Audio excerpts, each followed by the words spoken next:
Assalamualaikum warahmatullahi wabarakatuh. Alhamdulillahilladzi anzala ala abdil kitaba wa lam yaj'al lahu iwaja. Asyhadu an la ilaha illallah wahdahu la syarikalah wa asyhadu anna Muhammadan abduhu wa rasul. Allahumma sholli ala Muhammad wa ali Muhammad. Allahumma sholli ala Muhammad wa ali Muhammad. Allahumma sholli ala Muhammad wa ali Muhammad. Qala Allah Ta'ala fil Qur'anil Karim. A'udzu billahi minasy syaithanir rajim. Bismillahirrahmanirrahim. Kama anzalna 'alal muhtasimin alladzi ja'alul Qur'ana idin. Fa rabbaka lanaslahum ajmain. Amma kanu ya'malun. Fasda bima tu'maru wa'rid anil musyrikin. Sadaqallahul azim. Pertama-tama dan terutama marilah kita bersyukur kepada Allah Subhanahu wa taala yang mana telah memberikan kesempatan kesehatan kepada kita semua sehingga kita bisa beraktivitas seperti biasa dalam melaksanakan suatu taklif. Mudah-mudahan Allah tetap beserta kita. Dan berikutnya sebagaimana telah saya janjikan pertanyaan datang dari Pak Haji Darman. Dari Pak Haji Darman, Ustaz, bolehkah kita memaksa orang supaya orang beriman? Saya pernah bertanya kepada salah seorang ustaz, katanya boleh, kena memaksa pada kebaikan. Jadi kalau kita memaksa orang pada kebaikan, boleh menurut ustaz itu. Dan menurut ustaz bagaimana? Assalamualaikum warahmatullahi wabarakatuh. Saya sudah dari dulu sudah pernah berkata berulang-ulang, saya tak pernah berpendapat. Tidak pernah berpendapat, tapi apa yang dikatakan Allah itu saja. Saya mengikut kakek saya yang nama Rasulullah sallallahu alaihi wasallam. Dia tidak akan berkata melainkan wahyu yang diwahyu oleh Allah Subhanahu wa taala. Sebagaimana yang dikata Pak Haji Darman, bolehkah kita memaksa orang supaya mereka beriman? Sedangkan itu katanya memaksa jalan kebaikan. Apakah boleh? Jawabnya, kalau menurut Ustaz tadi itu boleh, tapi kalau menurut Allah tidak boleh. Jadi kita tinggal memilih menurut Allah atau menurut Ustaz. Sebagaimana yang dinyatakan oleh Allah di dalam surah Yunus ayat 99 yang bunyinya, A'udzu billahi minasyaitonir rajim. Bismillahirrahmanirrahim. Walau syaa rabbuka la'amana man fi ardi kulluhum jami'a. Apa anta tuhrihun nasa hatta yakunu mu'minin? Dan sekiranya Tuhanmu mengendaki, tentulah beriman semua manusia yang ada di muka bumi ini. Maka apakah kamu hendak memaksa manusia supaya mereka menjadi orang yang beriman? Jadi Allah saja tidak mau memaksa orang supaya beriman. Maksudnya apa? Manusia itu diberikan kemerdekaan. Iman itu merupakan kemerdekaan untuk memilih. Ya, tapi hanya kita boleh memberitahu saja yang benar ini iman.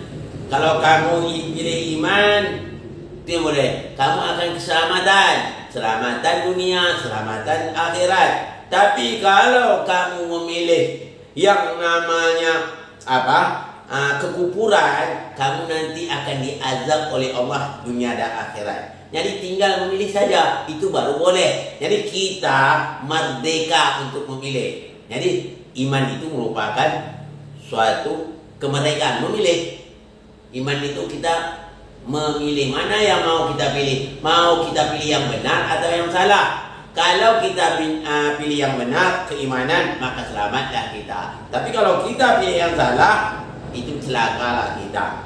Jadi untuk menjawab dari Pak Haji Darman tadi, tidak ada istilahnya memaksa kebaikan. Itu boleh, tapi kata Allah tidak boleh memaksa.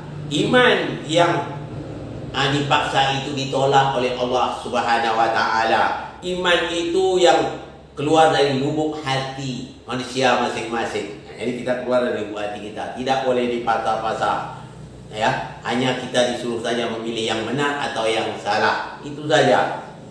Tidak boleh ya. Pak Irman, Pak Haji tak boleh Pak Haji.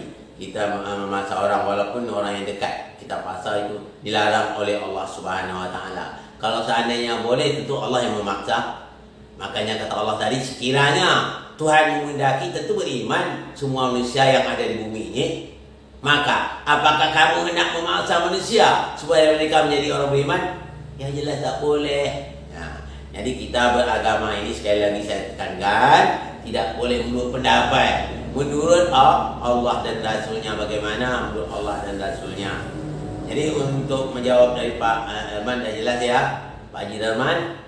Sudah jelas pertanyaan Pak Haji Darman, tidak boleh. Walaupun Ustaz Pak Haji mengatakan boleh, itu tidak boleh, bertentangan dengan Allah. Kita yang benar itu kata Allah, bukan kata Ustaz itu ya. Jadi kita agama ini merupakan wahyu yang diwahyukan oleh Allah, bukan rakyu. Kalau rakyu betul, pendapat kita tak laku di sisi Allah Subhanahu wa taala. Di sini saya sampaikan juga pada seluruh para ustaz, jangan kita lupa berquranlah. Cara berquran bukan hanya sekedar hafal Quran 30 juz itu. Kita pahami, kita pikirkan ya. Sudah kita pikirkan, kita apakan? Kalau perlu kita tabayunkan ya. Kita tabayunkan, itu penting itu. Kita tadaburkan, begitu Quran. Kita betul-betul paham tentang Quran sehingga Al-Quran itu bisa kita jadikan pedoman hidup kita. Atau kalau kata orang kampung apa? Al-Quran sebagai way of life katanya, pandangan hidup. Kita mampu menjadikan Al-Quran itu sebagai pandangan hidup seperti mana Rasul berbuat. Rasul itu merupakan Al-Quran berjalan. Muhammad itu ma'a Quran, Quran ma'a Muhammad. Seharusnya kita demikian juga.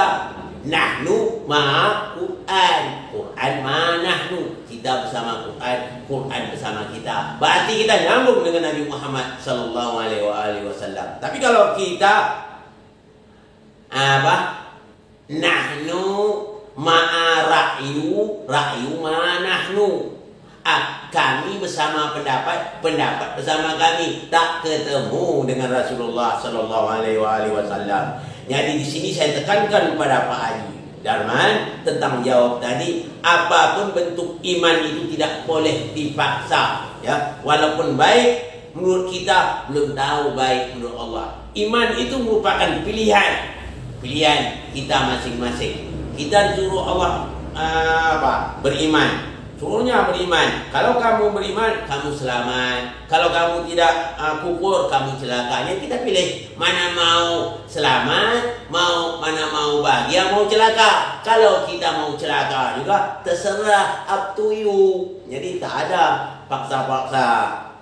Pada zaman dahulu juga pernah ada seseorang datang menghadap Rasulullah, ya Rasulullah, ada keluarga kami ni ya Rasulullah, dia masuk Nasrani. Bagaimana ya Rasulullah, boleh kita paksa dia?